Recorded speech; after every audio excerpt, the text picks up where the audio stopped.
महाकाल का वो भक्त जिसे स्वयं महादेव का आशीर्वाद प्राप्त हो, उससे काल को भयभीत होना चाहिए।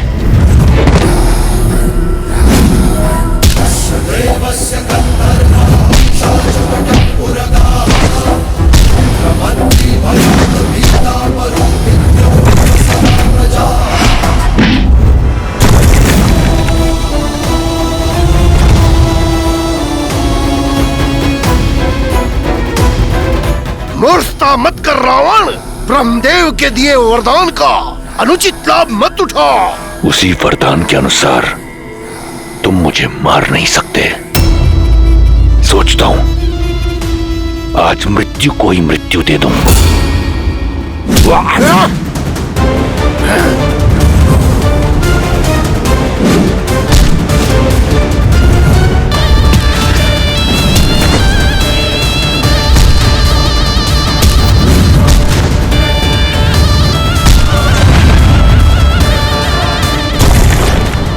यम, सावधान।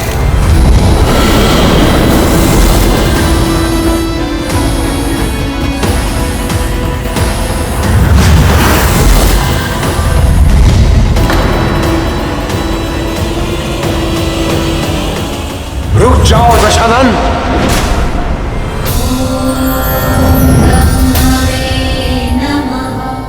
आप धर्मराज हैं यम, भूल गए इसकी मृत्यु आपके हाथों नहीं है। और रावण तुम मृत्यु को नहीं मार सकते, फिर भी यहां आए, चाहते क्या हो? बस इतना। मैं सबसे अभय हूं, परंतु नर से नहीं। वही अभय लेने आया हूं, अमृत। अमृत? अमृत नहीं मिल सकता। तुम अमृत के पात्र नहीं हो। जानता था। जाइए आप, परंतु मैं यहां से नहीं जाऊंगा। मेरा निश्चय अटल है। जब तक मुझे अमृत नहीं मिल जाता, मैं यहां से नहीं जाऊंगा। तुम्हें अमृत पान कराने का अधिकार मुझे नहीं है रावण। वचन रहा, रावण का वचन। मैं उस अमृत का पान नहीं करूंगा। यदि मैंने ऐसा किया तो आप अपना वरदान निष्फल कर देना। जो अमृत असुर प्रयास से भी ना पा सके, मैं उसे पाना चाहता हूं, अपने पास सुरक्षित रखना चाहता हूं। अब आपके समक्ष केवल दो ही मार्ग हैं। या तो आप इस असुर को वो कलश दे दें, या फिर यहां मैं यम को व्यस्त रखकर सबको अमर कर दूं।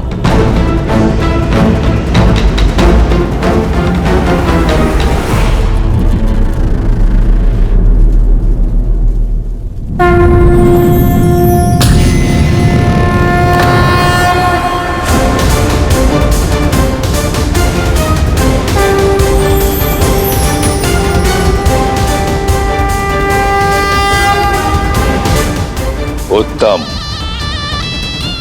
अति उत्तम। वचन रहा, मैं इसका पान नहीं करूंगा। यह सर्वदा मेरे साथ सुरक्षित रहेगा।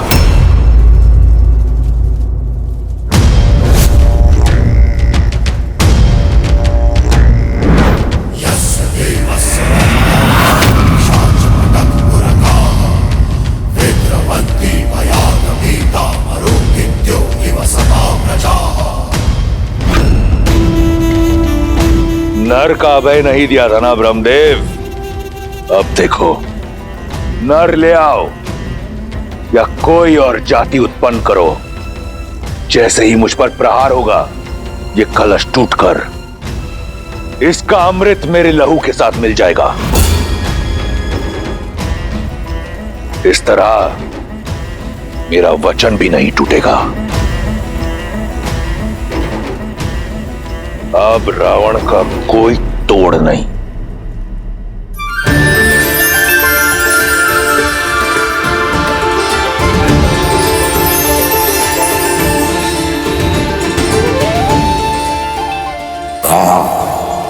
आकाश में घुलता यह हरा रंग इस बात का प्रतीक है कि राजकुमार गुरुकुल से अयोध्या के लिए प्रस्थान कर चुके हैं। श्री रामचंद्र की जय, श्री रामचंद्र की जय, श्री रामचंद्र की जय, श्री रामचंद्र की जय, श्री रामचंद्र।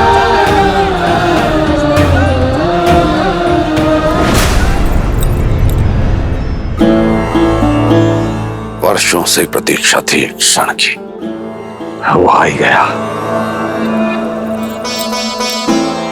प्रतीक्षा तो हमने भी की है अपने पुत्रों के लौटने की, और अपने पति के मुख पर प्रसन्नता और उत्साह देखने की। 9 वर्ष आपकी आंखें यहां नहीं थी, इसलिए आप ठीक से सोई नहीं ना महाराज। बस मेरा राम आ जाए और आकर सीधा मेरी भुजाओं में समा जाए। महाराज, आपके पुत्र बड़े हो गए हैं, आपकी गोद में नहीं समाने वाले।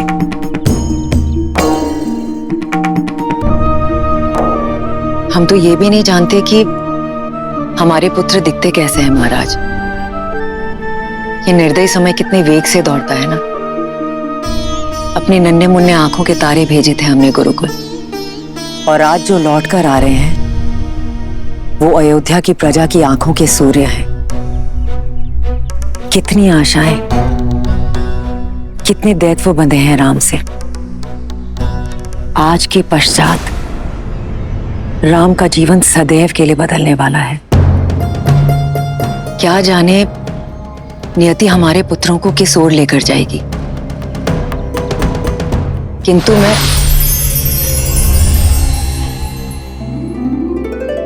महाराज, इस रंग का क्या अर्थ है? इसका अर्थ है राम सरयू पार करने के लिए नौका में बैठ चुका है और कुछ ही समय बाद अयोध्या के तट पर होगा। महाराज, मैं कौशल्या दीदी और सुमित्रा को बुलाकर लाती हूँ।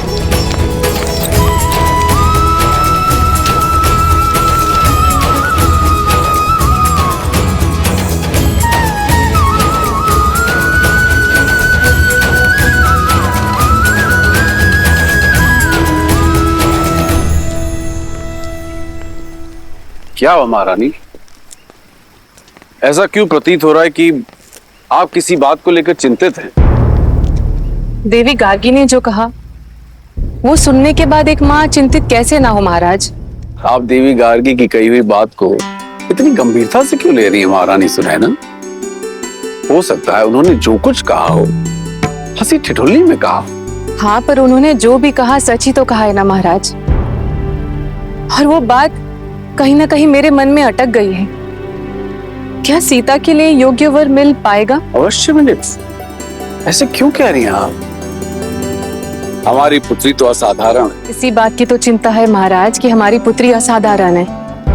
नदी कितनी भी बेगवती क्यों ना हो, यदि उसे उचित मार्ग ना मिले तो वो सागर तक ना पहुंचकर बीच में ही कहीं खो जाती है।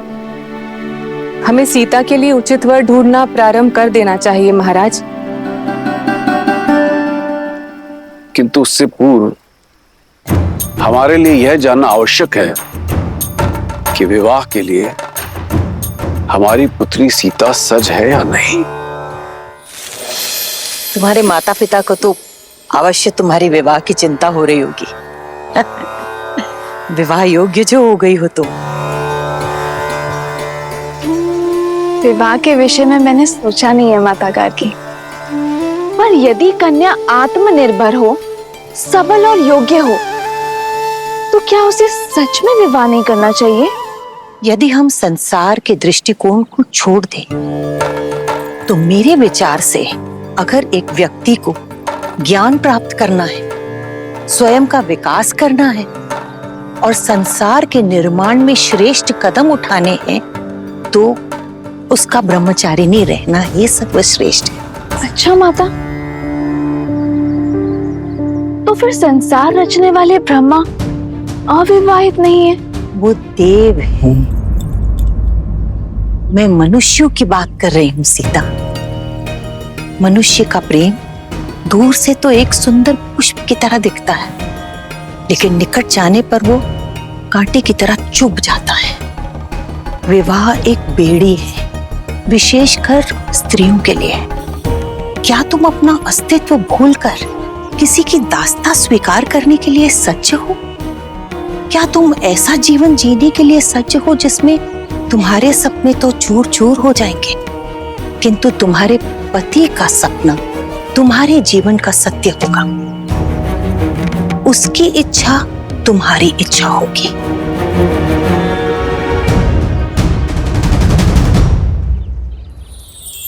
क्षमा चाहती हूँ माता गार्गी, पर जैसे आपने कहा कि दृष्टिकोण की बात है, तो मेरी दृष्टि में विवाह रास्ता नहीं,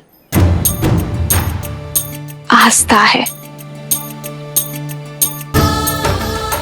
एक ऐसा संबंध जहां दोनों को एक दूसरे के लिए सम्मान हो,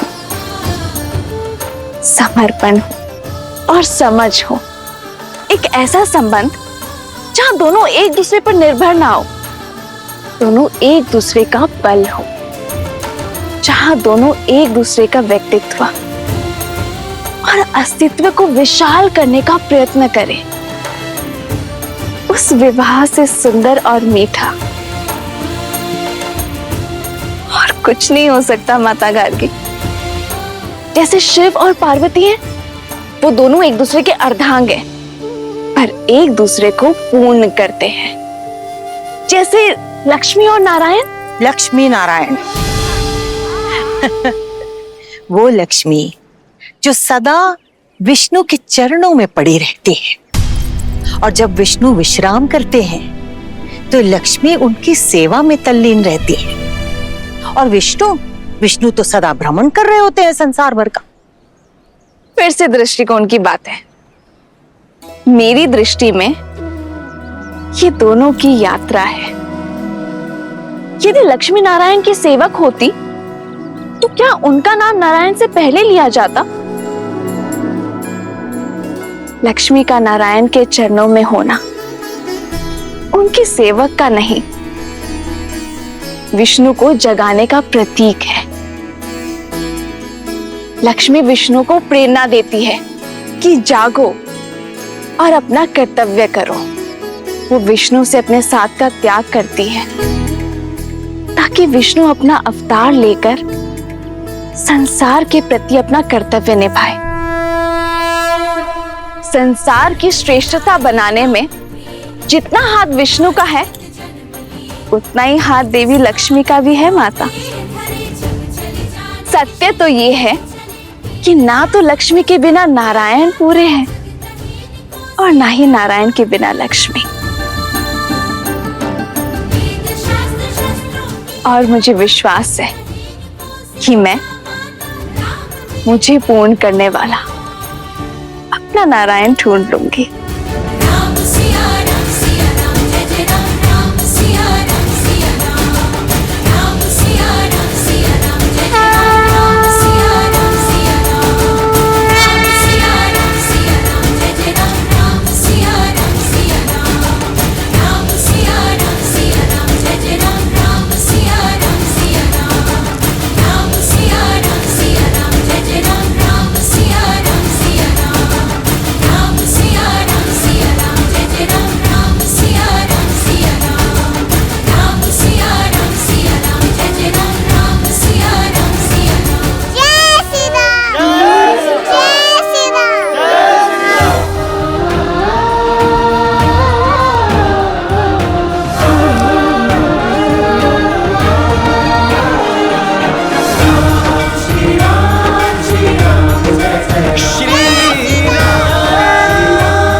भैया, रथ पे चलते हैं। रथ में चले तो अयोध्या के सामीप्य का आनंद कैसे मिलेगा शत्रुघ्न? राम भैया केवल माता पिता के नहीं, सर्वप्रथम अयोध्या के हैं, अपनी प्रजा के हैं। आइए भैया, चलिए भैया। श्री रामचंद्र की।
गोचर मोहा।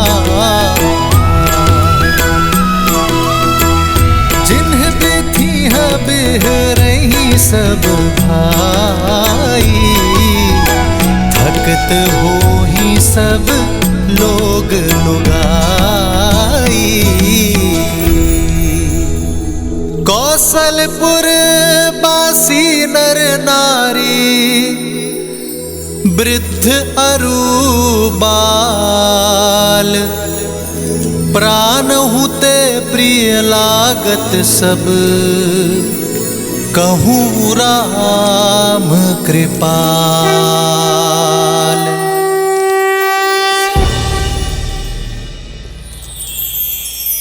श्री रामचंद्र की, श्री रामचंद्र की, श्री रामचंद्र की, श्री रामचंद्र की, श्री रामचंद्र की, श्री रामचंद्र की, श्री रामचंद्र की।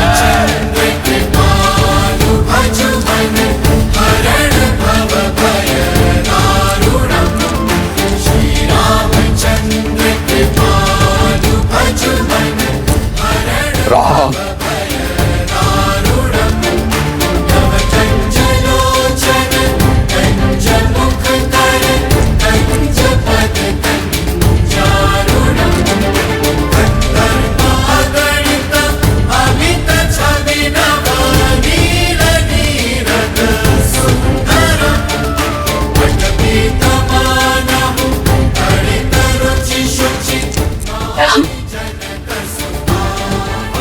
देखिए दीदी, हमारा राम कितना बड़ा हो गया है।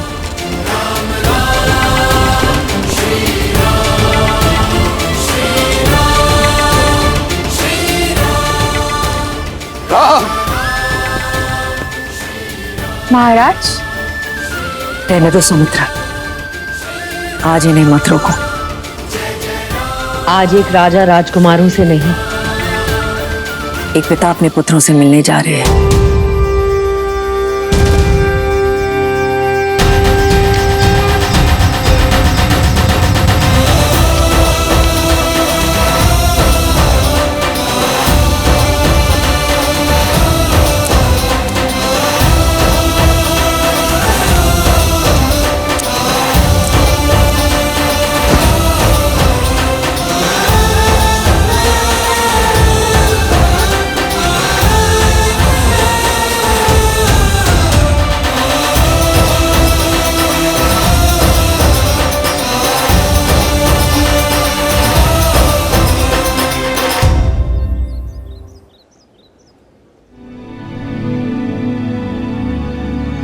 राम, कैसे बताऊं तुम्हें, तुम्हारे बिना एक एक पल किस प्रकार बिताए हैं मैंने। अंततः तुम आ ही गए राम। राम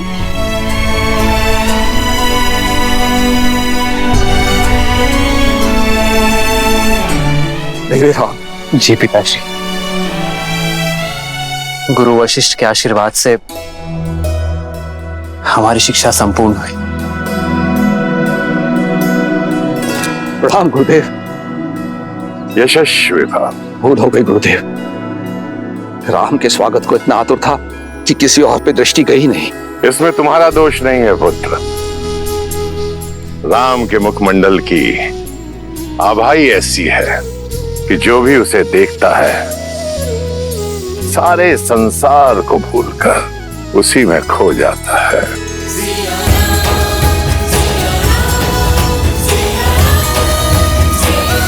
श्री रामचंद्र की, श्री रामचंद्र की, श्री रामचंद्र की, श्री रामचंद्र की, श्री रामचंद्र की। अयोध्या वासियों, आपका राजकुमार लौट आया है, मेरा पुत्र रामचंद्र। श्री रामचंद्र की, श्री रामचंद्र की। राजकुमार, पिताश्री, मेरे भाई भी आपसे आशीर्वाद की प्रतीक्षा में है। मेरा पुत्र लक्ष्मण, आयुष्मान भव।